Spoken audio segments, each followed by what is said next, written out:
तो south actor junior NTR की इस साल की सबसे बड़ी मूवी रिलीज हो चुकी है, जिस मूवी का नाम है देवरा पार्ट 1। और ये देवरा पार्ट 1 इनकी पुरानी मूवी आरआरआर की तरह ही बहुत ही बढ़िया मूवी है। और इसीलिए मैं आप सबसे बोलना चाहूंगा कि आप सभी इस मूवी को थिएटर्स के अंदर जरूर देखिए, क्योंकि सही मायनों में किसी भी मूवी को देखने में सबसे ज्यादा मजा थिएटर्स के अंदर ही आता है। लेकिन हाँ, अगर आप सभी किसी रीजन की वजह से इस मूवी को थिएटर्स में नहीं देख पाए हैं तो आपको फिक्र करने की कोई जरूरत नहीं है, क्योंकि आप सभी के लिए हम आज की इस वीडियो के अंदर इस मूवी की स्टोरी को एक्सप्लेन करने जा रहे हैं। यानी कि हमारी इस वीडियो को पूरा देखने के बाद ही आप सभी देवरा पार्ट 1 की पूरी स्टोरी को जान जाएंगे। सो इसीलिए आज आपसे कुछ भी मिस ना हो उसके लिए आप सब इस वीडियो को पूरा एंड तक जरूर देखना। एंड अगर आप में से कोई भी हमारे चैनल को पहली बार देख रहा है तो वो जल्दी से हमारे चैनल को सब्सक्राइब कर लेना। बाकी सब्सक्राइब बटन के बगल के बेल आइकन को भी ऑल पर सेट कर लेना, ताकि जैसे हमारे चैनल की कोई भी लेटेस्ट वीडियो अपलोड हो वैसे आप उस वीडियो को सबसे पहले देख सकें। और हाँ, अगर आप सबको वीडियो पसंद आती है तो आप सब इस वीडियो को लाइक जरूर करना एंड आप सभी कमेंट्स के अंदर देवरा जरूर लिखना, ताकि हमें भी ये पता चल सके कि आप सबको मूवी की स्टोरी और हमारी ये वीडियो बहुत पसंद आई है। तो चलिए अब इसी बात पे हम जल्दी से वीडियो को स्टार्ट करते हैं एंड देवरा पार्ट 1 की स्टोरी को जानते हैं।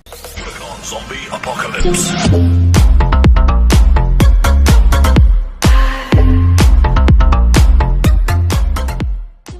तो देवरा मूवी की स्टार्टिंग होती है मुंबई शहर से, जहाँ पर हम ये देखते हैं कि मुंबई शहर के पुलिस हेडक्वार्टर्स के अंदर एक मीटिंग चल रही होती है। इस पुलिस मीटिंग के अंदर एक मिनिस्टर सारे आईपीएस ऑफिसर्स के साथ मीटिंग कर रहा होता है और यहाँ पर ये मिनिस्टर सारे आईपीएस को ये बताता है कि हमारी कंट्री के अंदर दो बहुत बड़े टेररिस्ट हो चुके हैं और इन दोनों का नाम है दया और यति। और ये दोनों टेररिस्ट यानी कि दया और यति एक दूसरे के भाई हैं, जिनमें से दया बाहर रहता है और यति इंडिया के अंदर से ऑपरेट करता है। लेकिन इन्हीं दोनों को लेकर अभी हाल ही में ये इंटेलिजेंस मिली है कि इन दोनों को अभी हाल ही में अरब कंट्रीज से बहुत सारी फंडिंग मिली है। एंड इसीलिए हमारे देश की इंटेलिजेंस ये कहती है कि ये दोनों आतंकवादी हमारे देश के अंदर इलीगल तरीके से बहुत सारे बम, मिसाइल्स, गन्स, बुलेट्स और ड्रग्स लेकर आने वाले हैं। हालांकि ये लोग ये सारा सामान इलीगली काफी टाइम से ला रहे हैं, लेकिन अब हमें ये खबर मिली है कि अब ये दोनों आतंकवादी ये सारा इलीगल सामान बहुत सारी मात्रा में लेकर आने वाले हैं। और फिर इसके लिए वो मिनिस्टर सारे आईपीएस ऑफिसर से कहता है कि हमें कुछ भी करके उन्हें रोकना ही होगा। अब इसके बाद ही इसी मीटिंग के अंदर ये फैसला किया जाता है कि पुलिस डिपार्टमेंट को जल्दी से जल्दी ये पता करना होगा कि आखिरकार ये सारा का सारा इलीगल कंसाइनमेंट इंडिया के अंदर आ कैसे रहा है। एंड फिर इसी चीज को देखने के लिए पूरा पुलिस डिपार्टमेंट मिलकर एक आईपीएस ऑफिसर को ये पूरा केस देते हैं। और वैसे इस ऑफिसर का हमें नाम तो नहीं बताया गया है, लेकिन ये ऑफिसर है साउथ एक्टर अजय। केस मिलने के बाद ही एक्टर अजय यानी कि आईपीएस ऑफिसर जल्दी से अपने ऑफिसर्स की टीम बनाता है एंड फिर वो जल्दी से अपने केस के ऊपर इन्वेस्टिगेशन स्टार्ट कर देता है। इन्वेस्टिगेशन के अंदर आईपीएस ऑफिसर को यति का एक आदमी मिलता है एंड फिर जब वो लोग उसे पकड़कर उसे टॉर्चर करते हैं तब वो आईपीएस ऑफिसर अजय के सामने इस बात को रिवील करता है कि वो आतंकवादी दया और यति के लिए काम करता है, लेकिन उसने 3 महीने से उन्हें देखा नहीं है। लेकिन यहीं पर ही आईपीएस अजय उससे पूछता है कि आखिरकार वो लोग इन सारे इलीगल सामान को इंडिया के अंदर लेकर कैसे आते हैं, क्योंकि जाहिर है जब भी वो लोग शिप से इंडिया के अंदर इस सामान को लाने की कोशिश करेंगे तब इंडिया के कोस्टल एरियाज पर और पोर्ट्स के ऊपर कोस्टल गार्ड्स उन्हें घेर लेंगे और उनकी चेकिंग से वो लोग बच नहीं पाएंगे। पर ये सुनकर यति का जो आदमी होता है वो आईपीएस अजय को ये बताता है कि असल में उनका जो भी इलीगल सामान इंडिया के अंदर आता है उसे वो लोग शिप से तभी उतार लेते हैं जब शिप पानी के अंदर होता है, और इसीलिए जब शिप पोर्ट तक पहुंचता है तब कोस्टल गार्ड ऑफिसर्स को उसमें कुछ भी नहीं मिलता है। लेकिन आईपीएस अजय इस बात को सुनकर बहुत ज्यादा शॉक हो जाता है, क्योंकि एज ऑफ कोर्स बड़े बड़े शिप के कंटेनर्स को पानी के बीच में उतारना बहुत ही मुश्किल काम है। पर यह सुनकर यति का आदमी आईपीएस अजय को बताता है कि एक्चुअल में उनके सारे इलीगल कंसाइनमेंट वाले जो शिप है वो मुंबई से काफी दूर रत्नागिरी के पास आते हैं, और ये जो रत्नागिरी जगह है वो आंध्र प्रदेश और तमिलनाडु के कोस्टल एरियाज के पास है। लेकिन जब वहाँ के पोर्ट्स के पास हमारे शिप पहुंचने वाले होते हैं तब पोर्ट तक पहुंचने के कुछ टाइम पहले उनमें से हम सामान निकाल लेते हैं, और हमारे इन्हीं सारे इलीगल सामानों को निकालने में रत्नागिरी के आसपास के गाँव वाले हमारी हेल्प करते हैं। अब ये सारी बात जानने के बाद ही आईपीएस अजय अपनी टीम के साथ सीधा रत्नागिरी जाता है एंड वहाँ जाकर इन्वेस्टिगेशन करके उसे पता लगता है कि यहाँ पर बेसिकली जितने भी इलीगल कंसाइनमेंट उतारे जाते हैं उन सभी को उतरवाने में और लोकल पुलिस से बचाने में वहाँ का जो डीएसपी है वो उनकी मदद करता है। और वो इसीलिए क्योंकि वहाँ का डीएसपी बहुत ज्यादा करप्ट है और उस डीएसपी का नाम होता है डीएसपी तुलसी, जो कि एक्चुअल में साउथ एक्टर अभिमन्यु सिंह है। ये पता लगते ही टीम सीधा डीएसपी के पास जाती है और फिर डीएसपी से इन्वेस्टिगेट करके उन्हें पता लगता है कि पानी के अंदर इलीगल कंसाइनमेंट को उतारने का सारा काम गाँव के लोग करते हैं, और उन सभी का जो लीडर है उसका नाम है भैरवा। और दोस्तों ये भैरवा और कोई नहीं बल्कि एक्टर सैफ अली खान है, जिन्हें मूवी के अंदर काफी जगह भैरवा और काफी जगह भैरा भी कहा गया है, लेकिन हम इन्हें पूरी स्टोरी के अंदर भैरा ही कहेंगे। अब ये सब पता लगने के बाद ही आईपीएस अजय अपनी टीम के साथ सीधा भैरा के पास जाता है एंड वो उसे एक पुलिस की तरह नहीं बल्कि एक स्मगलर की तरह मिलता है, और वो भैरा से एक डील करते हुए उससे कहता है कि उसे भी शिप से अपना इलीगल सामान उतरवाना है, और इसीलिए वो ये चाहता है कि भैरा उसका काम करे, जिसके बदले में वो भैरा को बहुत सारे पैसे देगा। लेकिन यहाँ पर हम ये देखते हैं कि जैसी भैरा ऐसा सुनता है वैसी वो इस काम को करने से मना कर देता है एंड भैरा और उसके आदमी आईपीएस अजय से कहते हैं कि असल में उन्होंने सारा काम छोड़ दिया है। पर ये सुनकर आईपीएस अजय उन पर चिल्लाने लगता है और वो उनसे कहता है कि उसे उसका काम करना ही होगा। पर फिर ये सुनकर भैरा उन सबको बहुत मारता है और उन सबको पीट पीट के वहाँ से भगा देता है। पिटने के बाद ही आईपीएस अजय अपनी टीम को लेकर गाँव के बाहर आ जाता है और जब वो गांव के बाहर एक समुद्री किनारे के पास आता है तब उसे वहाँ पर एक बूढ़ा आदमी मिलता है। इस बूढ़े आदमी का नाम होता है सिंगप्पा, जो कि होते हैं एक्टर प्रकाश राज। और इसीलिए जब यहाँ पर आईपीएस अजय सिंगप्पा से मिलता है तब वो उससे भैरा और उसके गाँव के बारे में पूछता है। एंड वो सिंगप्पा से पूछता है कि आखिर वो कौन सी वजह है जिस वजह से भैरा और उसके लोगों ने अब ये काम छोड़ दिया है। ये सुनकर सिंगप्पा आईपीएस अजय से कहता है कि इसके पीछे एक बहुत बड़ी कहानी है, लेकिन इस कहानी को सुनने से पहले तुम्हें हमारे इतिहास जानना होगा। अब ये बोलकर सिंगप्पा अपनी कहानी सुनाना स्टार्ट करता है। सिंगप्पा बताता है कि आज से बहुत साल पहले यहाँ पर एक राज्य हुआ करता था और उस राज्य के जो सैनिक थे वो बहुत ही ज्यादा निडर, ताकतवर और बहादुर थे। एंड इसीलिए उन जैसे योद्धा आसपास कहीं भी नहीं थे और इसीलिए इस राज्य के ऊपर अब तक जितने भी हमले हुए उन सभी हमलों में उन सारे योद्धाओं ने राज्य को बचा कर रखा। लेकिन इतने सारे युद्ध लड़ने की वजह से राज्य को काफी नुकसान हुआ और फिर इसीलिए जब आखिर में अंग्रेज यहाँ पर आए तब इस राज्य के योद्धाओं ने उन अंग्रेजों को तो भगा दिया, पर इतना सब होने की वजह से राज्य का शासन बिगड़ गया और यहाँ का राज्य और पूरा राजपाट समाप्त हो गया। और फिर इसीलिए ये सब होने के बाद ही वो सारे योद्धा जो कि इस राज्य की हिफाजत करते थे उन सभी ने अपने परिवारों को लेकर यहाँ पर गाँव बसाना शुरू कर दिया। उन सभी वीर योद्धाओं ने मिलकर यहाँ पर 4 गाँव बसाए और उन चारों गाँव के अंदर एक ऐसा योद्धा होता था जो कि पूरे गाँव को लीड करता था, यानी कि एक योद्धा पूरे गाँव का लीडर होता था। लेकिन अब क्योंकि राजपाट खत्म हो चुका था और यहाँ के लोगों के पास कमाने का कोई भी जरिया नहीं था, इसीलिए यहाँ के लोगों ने पानी में उतरकर मछली पकड़ना शुरू किया और उन्हीं सब चीजों से अपनी जिंदगी चलाई। पर इन सब के बाद भी हालात बिगड़ते ही चले गए और पीढ़ी दर पीढ़ी हमारे चारों गाँव और ज्यादा गरीब होते चले गए। लेकिन फिर एक दिन हमारे चारों गाँव का समय बदला और ये हुआ आज से ठीक 12 साल पहले। सिंगप्पा बताता है कि आज से 12 साल पहले हमारे गाँव में 2 आदमी आए जिनके नाम थे मुरुगा और डीएसपी तुलसी। और वैसे मैं आपको बता दूं कि इनमें से डीएसपी तुलसी अभिमन्यु सिंह थे और जो मुरुगा है वो है एक्टर मुरली शर्मा। सिंगप्पा बताता है कि आज से जब 12 साल पहले मुरुगा और डीएसपी तुलसी उनके गाँव में आए तो उन्होंने हमारे गाँव के लोगों को काम दिया। असल में हमारे चारों गाँव के जो लोग हैं वो बहुत ही ज्यादा ताकतवर और बहादुर हैं और इसीलिए हमारे गाँव के लोग वो काम कर सकते हैं जो कि दूसरे लोग नहीं कर सकते हैं। और मुरुगा और डीएसपी तुलसी ने इसी बात का फायदा उठाया। असल में मुरुगा इलीगल काम करने वाले लोगों के साथ मिला हुआ है, इसीलिए वो विदेशों से बहुत सारे बम, मिसाइल, बंदूक और खतरनाक चीजों को शिप में डालकर हमारे देश में इलीगल तरीके से लाता है। लेकिन अब क्योंकि पोर्ट्स पर कोस्टल गार्ड के द्वारा उसे पकड़े जाने का खतरा रहता है, इसीलिए उसने हमारे लोगों को ये ऑफर दिया कि हमारे लोग उसके सारे सामान को पोर्ट्स पर पहुंचने से पहले उतार दें और इस काम के बदले उसने हमारे लोगों को काफी पैसा ऑफर किया और इसीलिए हमारे लोगों ने ये काम करना शुरू कर दिया। अब इसके बाद ही सिंगप्पा आईपीएस अजय को देवरा की कहानी बताना स्टार्ट करता है और वो कहानी बताते हुए उन सबसे ये कहता है कि आज से 12 साल पहले जब ये सिलसिला शुरू हुआ तब मेरे गाँव का लीडर देवरा था और देवरा के अलावा बाकी तीनों गाँव के जो लीडर्स हैं वो है भैरा,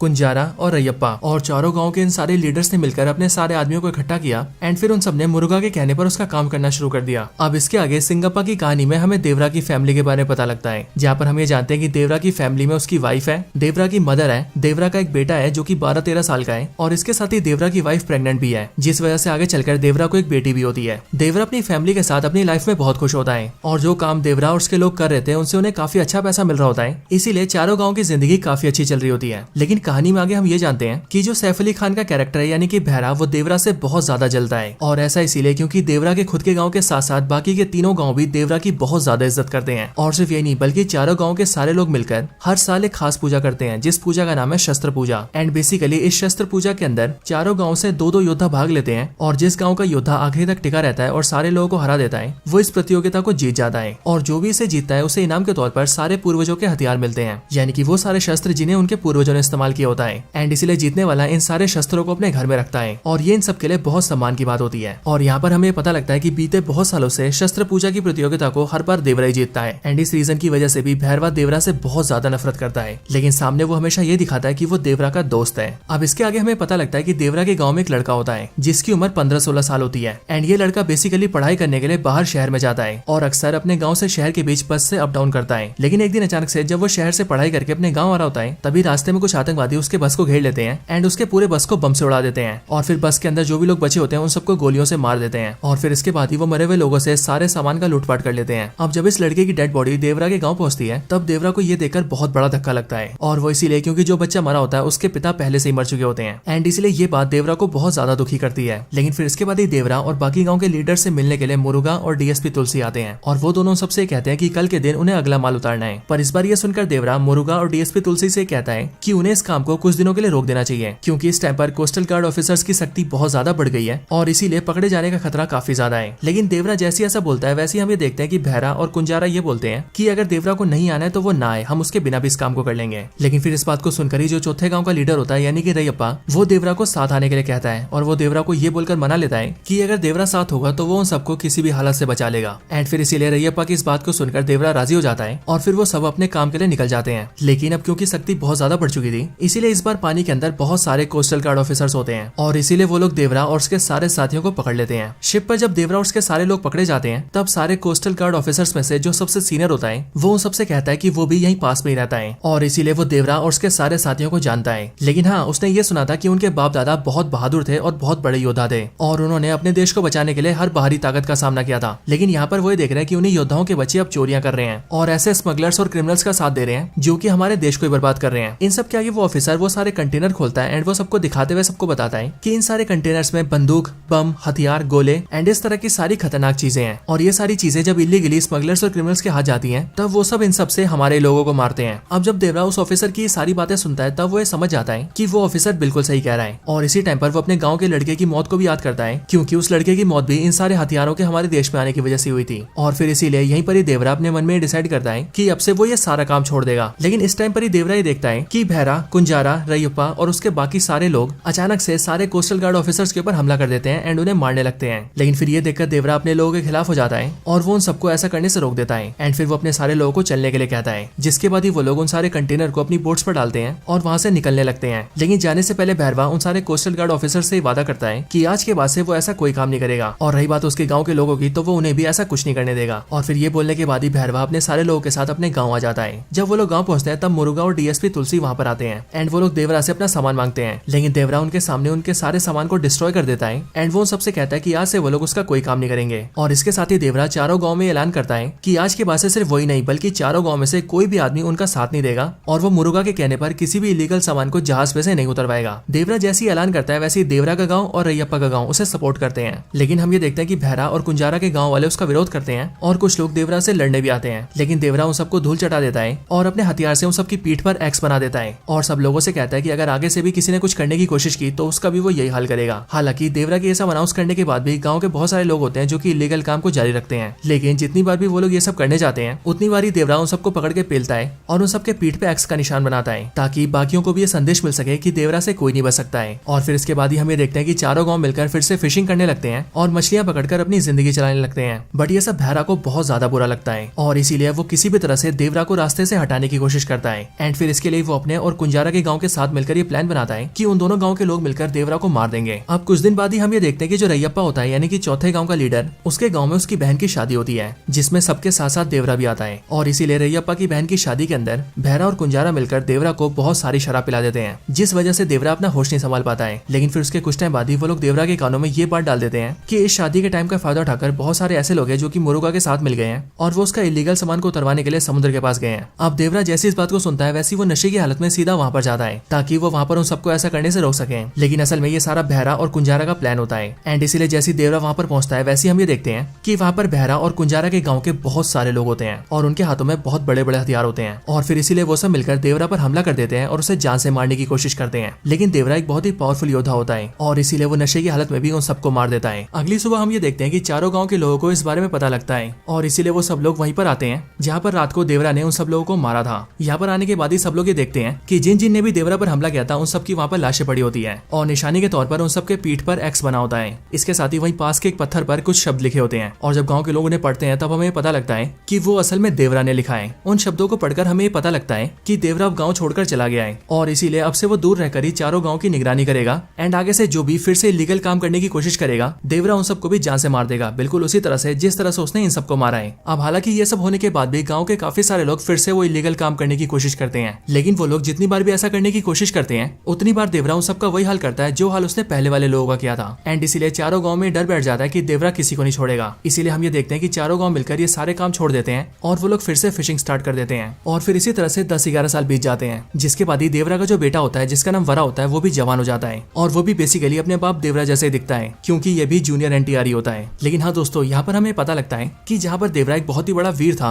वहीं पर ही देवरा का बेटा वरा डरपोक होता है और इसीलिए वो किसी से भी लड़ाई झगड़ा नहीं करता है। लेकिन इसी टाइम पर हम भैरा को भी देखते हैं जिसके मन में देवरा को लेकर गुस्सा और ज्यादा बढ़ चुका होता है और इसीलिए उसके गाँव के जिन भी लोगों को देवरा ने मारा होता है वो उन सबके बच्चों को इकट्ठा करके एक आर्मी बनाता है एंड बचपन से उन्हें ट्रेन कर करके जवानी तक उन्हें ऐसा बना देता है कि मानो वो सारे के सारे किलिंग मशीन हो गए हो। और भैरा उन सबको ऐसे इसीलिए तैयार करता है ताकि जब भी उसे देवरा मिले तो वो उन सबके जरिए देवरा को खत्म कर दे। अब इसके आगे हम ये देखते हैं कि गाँव में सब कुछ ठीक चल रहा होता है, सब लोग अपना काम कर रहे होते हैं और जब जब कोई भी लोग इलीगल काम करने की कोशिश करते हैं और समुद्र में आते हैं तब हर बार देवरा उनका वही हाल करता है जो उसने पहले वाले लोगों का किया था। लेकिन फिर एक दिन अचानक से हम ये देखते हैं कि भैरा के गाँव के कुछ लड़के देवरा की बेटी को छेड़ देते हैं, यानी कि वरा की बहन को। लेकिन हाँ, जैसे इस बारे में वरा को पता लगता है वैसे वो उन लड़कों को बहुत मारता है। पर जब वरा उन सबको पीट के वहाँ से जा रहा होता है तभी भैरा अपने गाँव के उन लड़कों में से एक लड़के को जान से मार देता है। जिसके बाद अगले दिन गाँव में ये खबर फैलती है कि वरा ने उन लड़कों को पीट कर एक की जान ले ली है। अब ये बात जैसी वरा को पता लगती है कि उसके पीटने से किसी की जान गई है तब वो सीधा भैरा के गाँव भैरा के पास आता है ताकि वो भैरा से माफी मांग सके। लेकिन भैरा उससे कहता है कि वो उसे तभी माफ करेगा जब वो उसके लिए काम करेगा। अब ये बात सुनकर वरा हाँ बोल देता है और फिर इसके आगे हमें पता लगता है कि भैरा ने मुरुगा और डीएसपी तुलसी से डील कर ली होती है एंड उसने उनसे बोला होता है कि अब उसके जो लड़के हैं वो इतने ज्यादा तैयार हो चुके हैं कि अब अगर देवरा उनके सामने आता भी है तो वो लोग देवरा को जान से मार देंगे। और फिर इसके लिए वो लोग कंसाइनमेंट को लेने के लिए पानी में उतरते हैं और इस बार भैरा उन सबके साथ साथ देवरा के बेटे वरा को ही भेजता है और वो वरा से कहता है कि अगर उसका बाप देवरा उसे दिखे तो उसे देवरा को मारना पड़ेगा। अब इन सब के बाद ही जैसे वो लोग पानी में आकर कंसाइनमेंट उतारने लगते हैं वैसे हम ये देखते हैं कि कोई उन पर हमला कर रहा है और कोई उन सबको पानी में खींच कर मार रहा है। और जब दूसरे लोग उन सबको खींचकर बाहर निकाल रहे हैं तब वो लोग ये देख रहे हैं कि जिन भी लोगों को पानी के अंदर खींचा गया था उन सब की पीठ पर एक्स बना हुआ है और इसलिए ये सब देखकर वो लोग ये समझ जाते हैं कि शायद से देवरा यहाँ पर आकर उन सबके साथ ऐसा कर रहा है। लेकिन फिर यहीं पर एक बहुत बड़ा खुलासा होता है और वो खुलासा ये होता है कि वहाँ पर देवरा नहीं होता बल्कि देवरा का बेटा वरा ये सब कर रहा होता है। और फिर जब वो उन सारे लोगों की पीठ पर एक्स बना देता है और उन्हें बेहोश कर देता है तब वो उन सबको शिप में डालकर तट पर ले आता है और तब उससे वहाँ पर मिलने आते हैं प्रकाश राज यानी कि सिंगप्पा। एंड फिर यहाँ पर आकर स्टोरी खुलती है और हमें पता लगता है कि असल में जिस रात सारे लोगों ने देवरा पर हमला किया था उसी रात को देवरा की मौत हो गई थी। लेकिन देवरा के बेटे वरा ने और सिंगप्पा ने दोनों ने मिलकर देवरा को मरने के बाद भी उसे किस्से कहानियों में जिंदा रखा ताकि चारों गाँव के मन में जो डर है वो डर बना रहे और कोई भी गलत करने से पहले 100 बार सोचे। और सिर्फ ये नहीं बल्कि देवरा के मरने के बाद जितने भी लोगों के साथ हमें ऐसा लगा कि उन्हें देवरा ने मारा है उन सबको भी असल में वरा नहीं मारा था। लेकिन ये सारी बातें जानने के बाद ही जब हमें पता लगता है कि देवरा की मौत हो चुकी है और देवरा उसी दिन मर गया था जिस दिन उन लोगों ने देवरा पर हमला किया था तब यहाँ पर एक बहुत बड़ा सवाल उठता है और वो इसीलिए क्योंकि उस दिन देवरा से लड़ने के लिए जो भी लोग आए थे देवरा ने उन सबको मार दिया था। तो आखिरकार उन सबको मारने के बाद भी देवरा की मौत कैसे हुई और आखिरकार वो कौन था जिसने देवरा को मारा होगा। सो एंडिंग में हमें इसका भी आंसर मिलता है और हमें पता लगता है कि उस दिन जिस दिन देवरा ने उन सबको मार दिया था तब उन सब के बाद देवरा से मिलने के लिए वहाँ पर देवरा का बेटा वरा आया था और देवरा के बेटे वरा ने देवरा को चाकू मार के जान से मार दिया था। यानी कि देवरा का कातिल और कोई नहीं बल्कि देवरा का बेटा वरा है जिसने सिर्फ 13-14 साल की उम्र में अपने पिता देवरा को मार दिया था। लेकिन दोस्तों जैसे हमें इस सवाल का जवाब मिलता है वैसे ये मूवी एंड हो जाती है और अपने साथ ये सवाल छोड़ जाती है कि आखिरकार देवरा के बेटे वरा ने देवरा को क्यों मारा। लेकिन हाँ, हमें इस बात का जवाब मिलेगा देवरा पार्ट 2 के अंदर। वैसे ये बिल्कुल बाहुबली जैसा हुआ है क्योंकि बाहुबली 1 देखने के बाद सबके मन में भी यही सवाल था कि आखिरकार कटप्पा ने बाहुबली को क्यों मारा और अब बिल्कुल वैसे ही देवरा मूवी देखने के बाद भी सबके मन में यही सवाल रहेगा कि आखिरकार देवरा के बेटे वरा ने देवरा को क्यों मारा। वैसे दोस्तों आपके हिसाब से इसका आंसर क्या हो सकता है? आपके हिसाब से वरा ने देवरा को क्यों मारा होगा? अगर आप इसका आंसर गेस कर सकते हैं तो आप वो हमें कमेंट्स के अंदर जरूर बताना। बाकी इस वीडियो को यहाँ तक पूरा देखने के लिए आप सबका बहुत बहुत थैंक यू। अगर आपको वीडियो पसंद आई हो तो आप वीडियो को लाइक करिए, कमेंट्स के अंदर देवरा लिखिए और वीडियो को ज्यादा से ज्यादा शेयर करिए। बाकी मैं मिलता हूँ आपसे ऐसी किसी और बेहतरीन वीडियो में, तब तक के लिए गुड बाय।